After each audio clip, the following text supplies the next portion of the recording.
teman-teman saudaraku sekalian yang saya muliakan, selalulah minta petunjuk kepada Allah.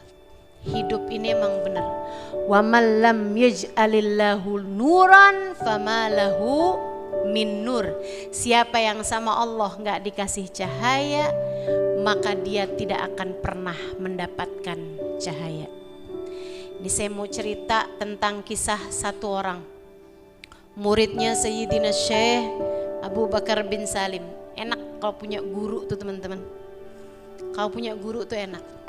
Saya nggak tahu denganmu, tapi saya dulu waktu belajar ada banyak hal yang kalau misalnya malam tuh ada banyak hal yang saya nggak ngerti gitu. Itu kadang nggak usah pakai nanya sama guru saya gitu, dengerin aja, ntar dapet tuh jawabannya.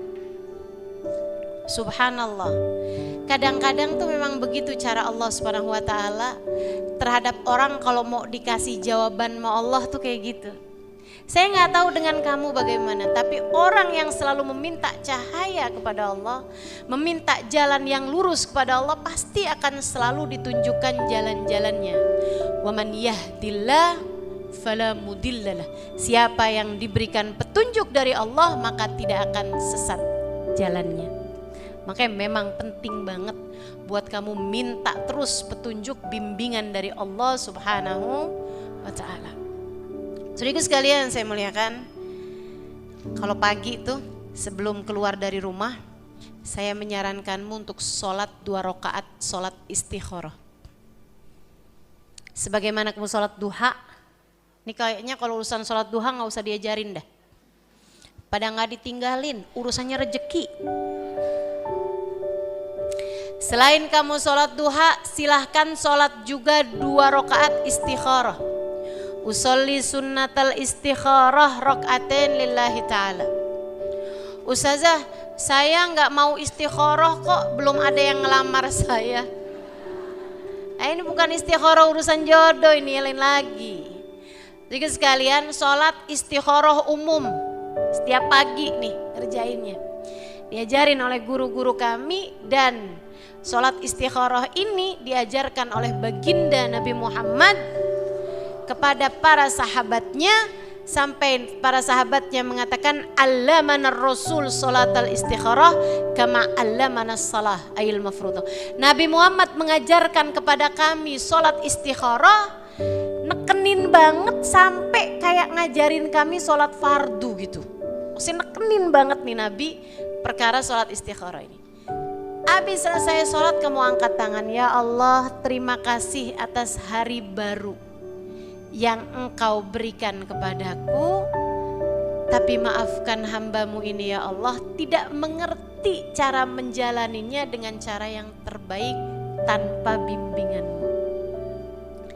Bimbinglah saya ya Allah, biar bisa jalanin hari ini dengan baik. Bimbing mata saya biar bisa melihat dengan baik. Bimbing telinga saya ya Allah biar mendengar dengan baik. Bimbing lisan saya ya Allah agar hanya kebaikan yang dia sampaikan. Bimbing tangan kaki saya ya Allah biar bergerak dengan baik. Dan bimbing hati saya untuk merasa dengan baik. Karena bahkan perasaan pun perlu dibimbing. Bukan begitu? Kita kadang senang lihat orang lain susah. Susah lihat orang lain senang. Betapa sangat perlunya rasa hati kita untuk dibimbing sama Allah. Minta bimbingan. Insya Allah yang selalu dibimbing sama Allah, Allah pasti akan tunjukkan kepadanya cahaya-cahaya Allah, jalan-jalan terang yang harus ditempuh. Kembali kepada cerita tadi ini.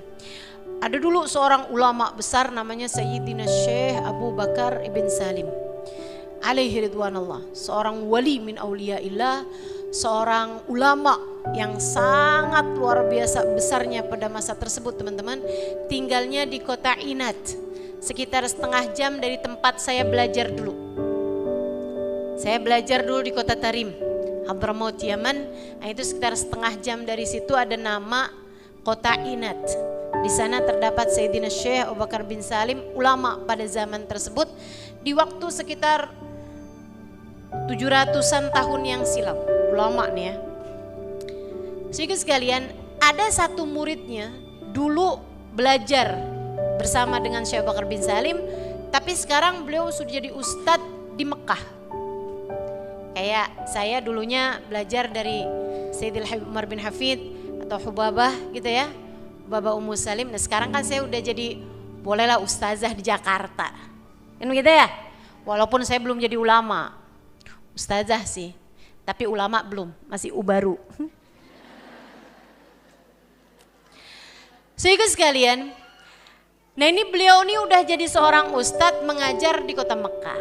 Nah sebagai seorang ustadz, sama kayak saya juga, kadang-kadang tuh ada pertanyaan orang tuh yang gak tahu jawabannya. Cuman kalau zaman sekarang kan enak, mau nanya kan gampang. Mau nanya ke guru walaupun beliau tempatnya sangat jauh kan bisa telepon, bisa kirim WhatsApp, kan begitu ya.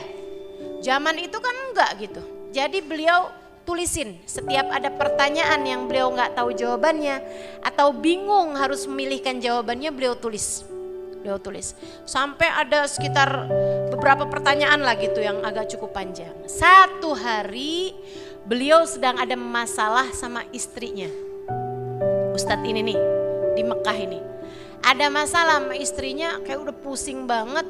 Dia juga ngerasa dia salah sama istrinya juga, istrinya minta bercerai. Akhirnya teman-teman sekalian, dia pikir, aduh ini udah ruwet banget nih, mendingan saya, ya akan saya selesaikan sebentar lagi. Mendingan nih saya, katanya beliau, pergi dulu ke Inat untuk ngadem lah gitu ya, untuk ketemu sama guru, kan jadi tenang tuh kalau kita ketemu sama guru kita. Beliau pun pergi dari Mekah menuju ke Inat. Zaman itu naik kapal laut gitu ya. Zaman itu naik ikutan kafilah dagang sampai akhirnya nyampe lah ke Inat.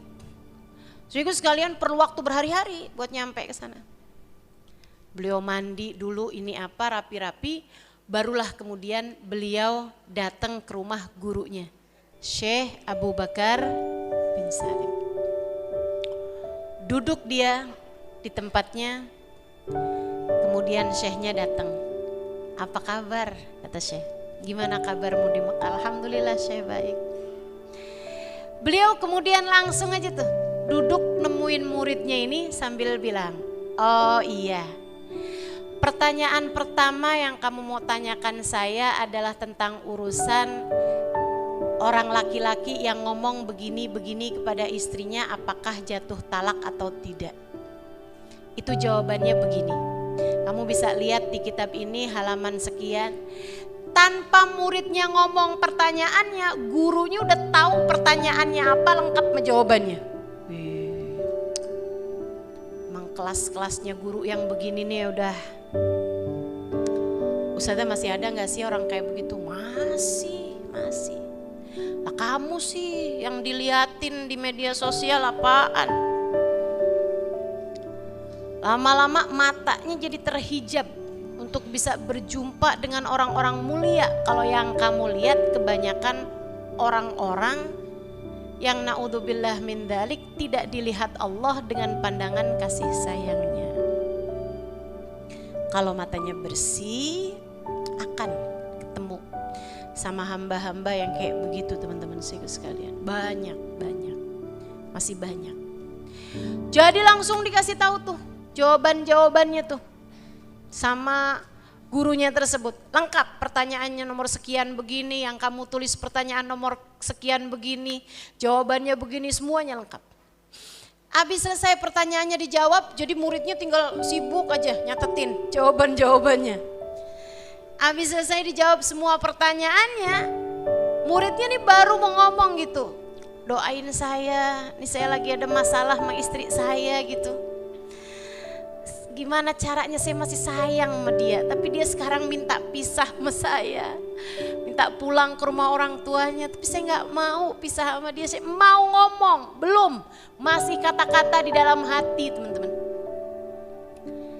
Syekhnya kemudian menuangkan kopi sebagai tamu, suguhin minuman, beliau yang tuang. Satu beliau taruh di mejanya, satu beliau taruh kepada muridnya, yang satunya lagi beliau bawa ke jendela. Habis itu beliau bawa tangannya ini di lantai atas ya, beliau taruh tangannya di jendela gitu. Habis itu masuk lagi udah gak ada gelasnya. Terus beliau bilang begini, amma mas'alatak ma imra'atak faqad aslahnak. Adapun masalah kamu sama istri kamu sudah kami beresin. Ya udah, mau gimana lagi? Gak usah ngomong, gak usah apa ya kan? Udah diberesin katanya. Teman-teman sekalian saya muliakan, dia pun kemudian pulang ke Mekah sambil mikir aja, nih jangan-jangan nih begitu saya nyampe ke rumah, di depan rumah ada tulisan rumah ini dijual. Takut aja. Begitu dia ketuk pintu, istrinya bukain, istrinya senyum-senyum. Udah pakai baju bagus, terus dia bilang sama suaminya, maafin saya ya, kemarin tuh saya gak bener sama kamu. Saya seneng banget hari ini kamu balik lagi ke sini, makasih. Tolong kamu bimbing saya biar jadi istri kamu yang baik. Wah, segala macem. Dia tuh sampai yang, ya ampun, ini dapat hidayah dari mana nih? Terus akhirnya istrinya tuh ngajakin, yuk makan, saya udah masak masakan kesukaan kamu. Suaminya bingung, kok kamu tahu? Kalau kamu, kok kayaknya kamu tahu kalau saya bakalan datang hari ini? Tahu. Bahkan saya udah dikasih tahu lengkap sama jam-jamnya. Siapa yang ngasih tahu kamu? Tamu yang waktu itu datang ke rumah. Maksud kamu gimana? Waktu kamu pergi itu pada hari dikasih tahu sama dia waktunya. Dan itu adalah waktu dia duduk bersama dengan gurunya. Dia bilang ada seseorang datang ke rumah, seorang tua yang sangat bijak. Dia menasehati saya tentang urusan hubungan suami istri. Dia mendoakan saya dan dia juga ngasih segelas kopi. Dia bilang, kopi? Iya. Sampai sekarang saya masih simpen cangkirnya. Oh boleh saya lihat? Diambilin cangkirnya. Nih, dia bilang itu dia cangkir yang saya lihat dari rumah. Waktu saya bersama dengan Syekh Bakar bin Salim nuangin kopi, ditaruh ke jendela, kemudian tangannya udah gak ada kopinya lagi. Subhanallah, Allah terbangkan dari Inat ke Mekah, teman-teman saya sekalian. Itu perlu waktu berhari-hari padahal buat nyampe ke sana. Dia bilang abis minum kopi tersebut semuanya jadi adem, enak semuanya, maafkan saya. Dia ngasih tahu bahwa saya bilang tapi sekarang suami saya lagi pergi. Dia bilang iya, nanti suami kamu akan datang hari ini jam segini. Jadi saya udah siap-siapin semuanya buat kamu. Kamu datang tepat di waktu yang telah beliau sampaikan. Enak kalau punya guru ya. Nah kita juga kepengen nih, caranya pura guru kayak gimana nih? Minta sama Allah hidayahnya terus, minta sama Allah cahayanya terus, minta sama Allah agar selalu membimbing kita. Insya Allah mudah-mudahan Allah Subhanahu Wa Taala akan terus membimbing kita menjalani kehidupan di atas muka bumi ini, sehingga semua hal yang terjadi kepada kita di dunia ini dari hal-hal yang tidak baik tidak akan mempengaruhi kita, insya Allah. Jadi hamba Allah yang la tulhihim tijaratun wala bai'un an dzikrillah.